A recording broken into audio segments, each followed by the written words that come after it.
Today's topic is for anyone who has ever struggled to really embrace your new identity as a Christian. We're going to talk about 3 steps to doing this, really practical steps. It comes from Colossians chapter 3, the first 11 verses. And if you've ever sort of felt maybe guilty that, you became a Christian, you trusted in Jesus for salvation, but you've really struggled to allow this to become a reality in your life. It's not really matching up. What you believe in isn't really matching up with what you do. You're going to want to read these verses. Starting in verse 1, Paul writes this: "Since you've been raised to a new life with Christ, set your sights on the realities of heaven, where Christ sits in the place of honor at God's right hand. Think about the things of heaven, not the things of earth, because you died to this life and your real life is hidden with Christ in God." Now let's break this down. First of all, notice he says this: you have already been raised and your real life is hidden with Christ in God. In other words, you already have this new identity. And I want you to know that if you've put your faith in Christ, you have this new identity. It's true about you. The courts of heaven have already declared it.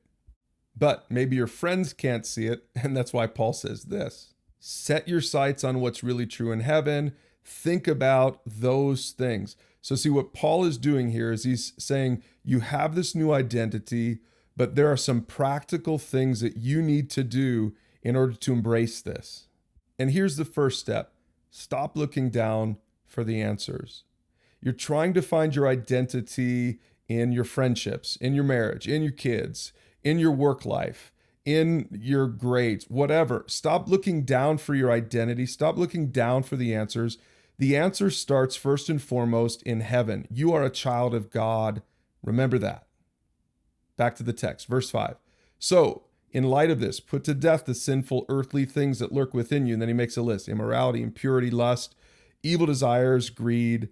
And he says this: you used to do these things when your life was still part of this world, right? So what he's saying is, this is how you used to live because your identity used to be down on this earth, but now your identity's in heaven. So stop doing this stuff.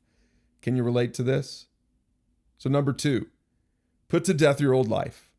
And I want you to notice that Paul says that you have to do this.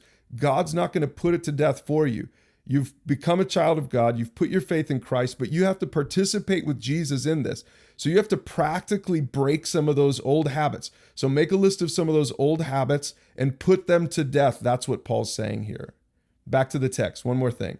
He says this in verse 10. "Then put on your new nature and be renewed as you learn to know your Creator and become more like Him."